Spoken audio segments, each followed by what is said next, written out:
Welcome to the Economist in Your Ear podcast. Today, we're looking at Operation Midnight Hammer, that recent, pretty dramatic U.S. military strike on Iran's nuclear facilities.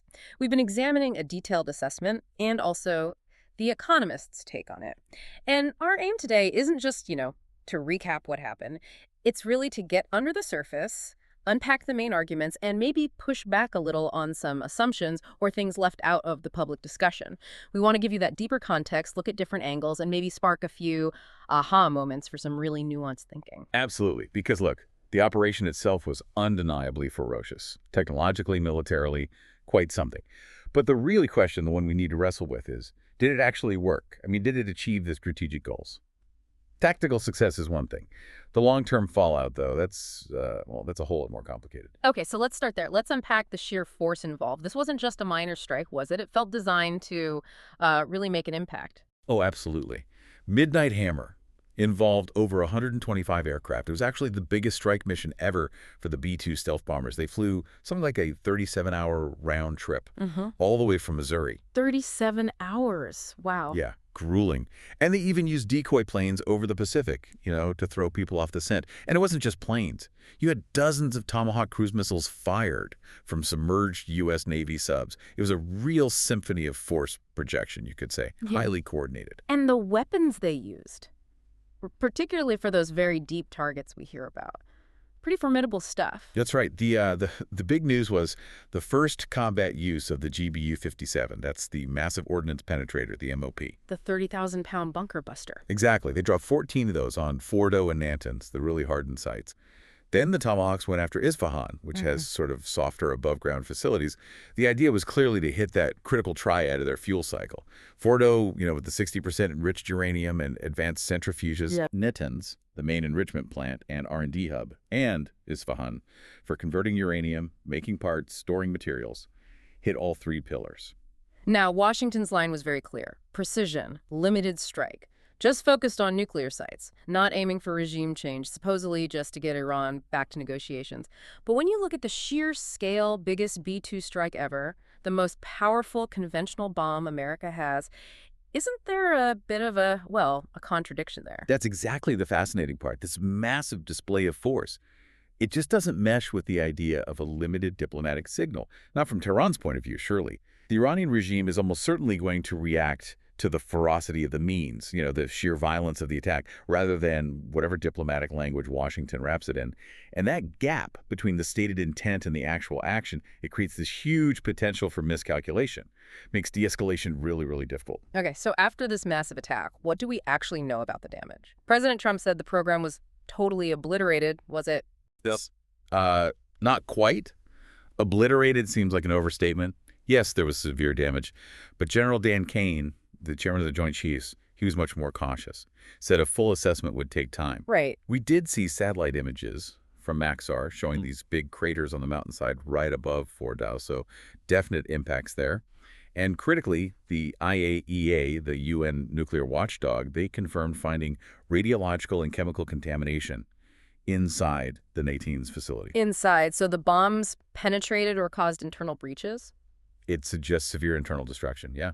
Damage to centrifuge production workshops, too. Oh. It seems the main structures might have held, but the equipment inside was likely wrecked. But Fordo, that's the one everyone focuses on, right? Buried deep in a mountain, designed to be untouchable. How did those bunker busters deal with that? Yeah, Fordo was the ultimate challenge. Those enrichment halls are, 80 or 90 meters deep inside rock? That's incredibly deep. It is. And the GBU-57, powerful as it is, its rated penetration against reinforced concrete is maybe closer to 18 meters, something like that. So a direct hard kill, actually blowing up the deepest chambers, that was probably always unlikely. Which suggests the U.S. likely aimed for what's called a functional kill. A functional kill? What does that mean exactly? It means you make the facility unusable, even if the main structure isn't totally destroyed. Experts like David Albright had pointed out vulnerabilities before. Things like the single main ventilation shaft, the access tunnels, basically the ways in and out. Ah, the choke points. Exactly. And the satellite images seem to show craters right near those surface points, suggest they were targeted. But maybe more importantly, the strategy probably exploited how fragile the centrifuges themselves are. Richard Nephew, a former State Department official, he made this point. Uncontrolled vibration is a centrifuge killer. Makes sense. They spin incredibly fast and need perfect balance. Precisely. So imagine the seismic shockwaves from multiple 30,000-pound bombs hitting the mountain above. Even if the bombs didn't reach the chambers, those shockwaves propagating through the rock would just shatter those delicate high-speed machines, like the advanced IR-6s they had there. It's like trying to keep a spinning top perfectly balanced during an earthquake. It's just not going to work. Subtle, maybe, but devastatingly effective. Okay, so the physical infrastructure took a massive hit. Does that mean Iran's nuclear ambitions are finished? Obliterated, as the claim goes? Not at all. Not even close, really. Yeah. Look, before the strike, Iran was what we call a nuclear threshold state. They had the materials, the tech. They could build a bomb quickly if they decided to. They had, estimates suggest, around 400 kilograms of 60% enriched uranium, that HEU, enough for several bombs. There's no bombs worth. And advanced centrifuges letting them potentially break out, enrich enough for one bomb in maybe just 2 weeks.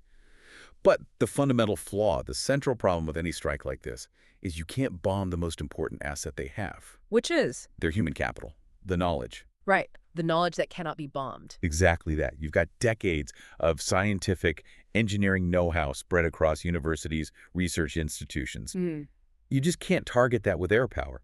Iranian officials aren't wrong when they say the hardware can be rebuilt. That expertise, that's permanent. So any military setback is almost by definition temporary. The ability to reconstitute the program remains long after the dust settles. And that leads to maybe the most worrying part, the specter of the unknown. What about stuff they moved? Or facilities we don't even know about? This is a critical uncertainty, Yeah. And it basically flips the whole intelligence game on its head. How so? Well, there's pretty compelling evidence that Iran saw this coming. Reuters reported a senior Iranian source claiming most of the HEU at Fordo was moved before the strike. Before.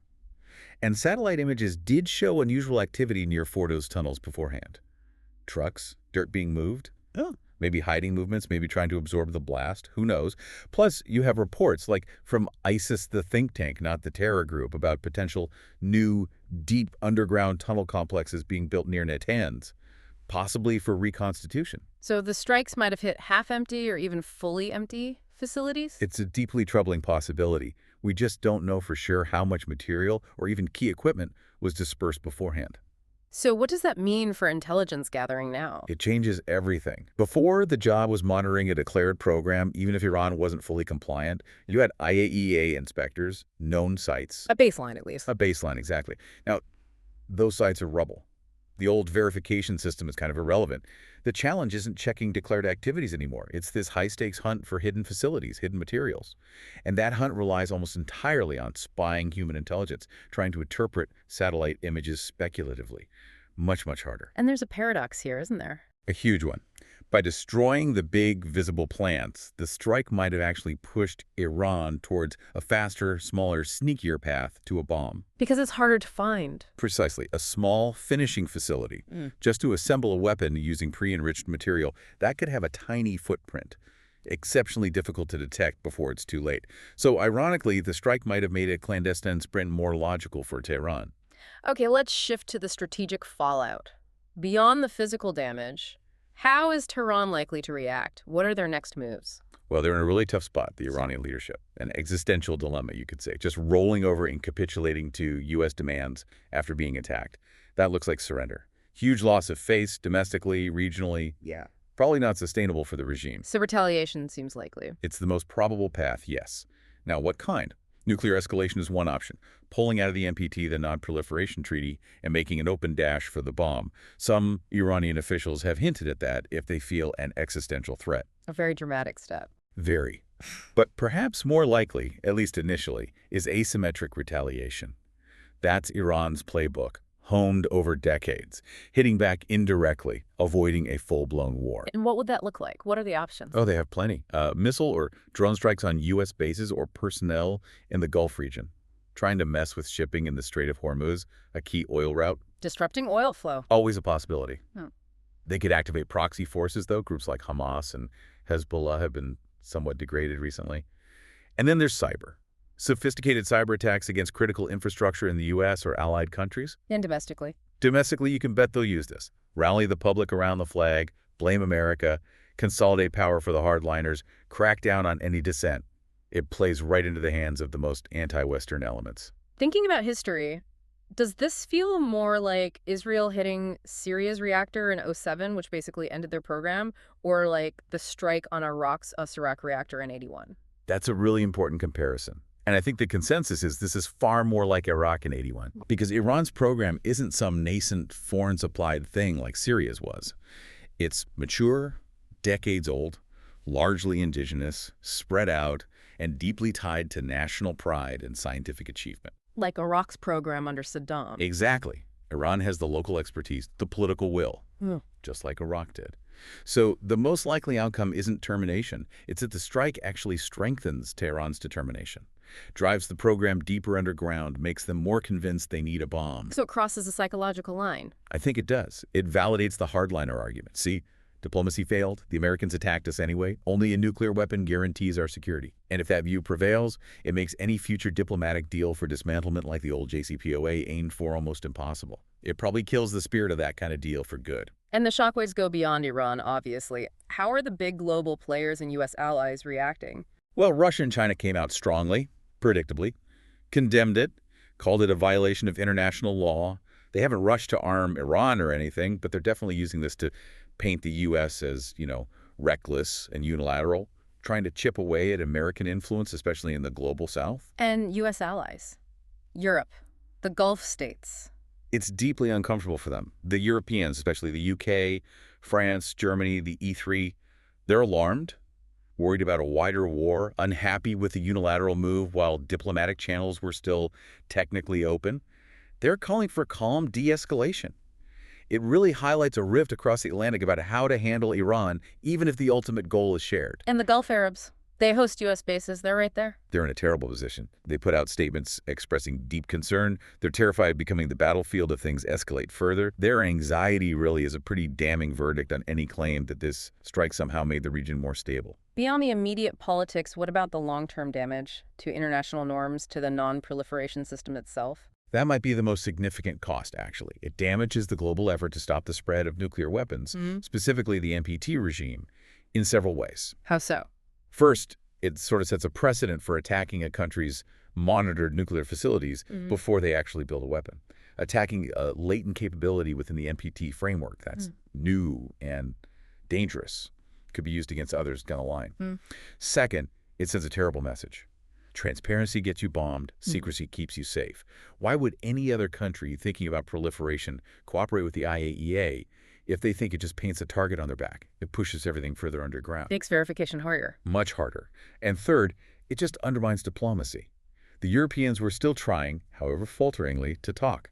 This strike basically says force Trump's negotiation, which might just convince other states, looking at Iran, looking at maybe North Korea or Libya, that the only real security guarantee is having your own nuclear deterrent. Okay, so bringing this back to The Economist's initial take, we felt it gave a vivid picture of the operation, but maybe blurred the lines between tactical success and strategic resolution. How does that assessment look now? I think that holds up. The article did capture the drama, the military details well, but perhaps it leaned a bit too heavily on that totally obliterated idea, focusing on the rubble at Fordo as if that was the end of the story. Yeah. Whereas many outside experts, from places like the Arms Control Association, were quick to point out that the know-how, the potential for hidden stockpiles, maybe secret tunnels, that means reconstitution is possible, maybe even quicker than rebuilding the big sites. Right.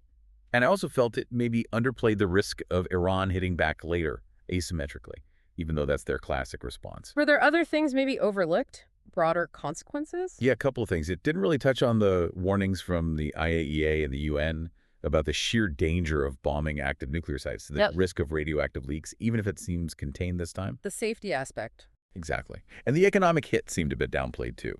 Energy markets reacted immediately. You saw that Hormuz premiums spike, LNG futures jumped, shipping insurance went up.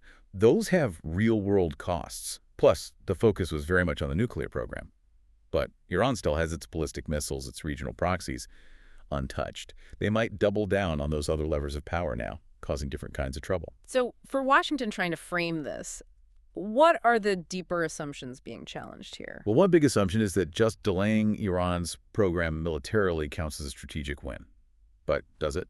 If it empowers hardliners, makes them determined to get a bomb secretly, maybe shortens the path to leaving the NPT, Is that really a victory? Good question. Another assumption, that you can use this level of air power to force negotiations without triggering major escalation. But some observers, like those Israeli briefings mentioned by Euronews, they see this as just stage one of something bigger, not a one-off fix. Implying more conflict to come. Potentially. And finally, the messaging itself has been messy, hasn't it? The Pentagon talking limited aims, President Trump hinting at regime change. That damages credibility, especially with allies. So the bottom line feels like, yes, the strike bought some time on the overt program, but the price seems incredibly high.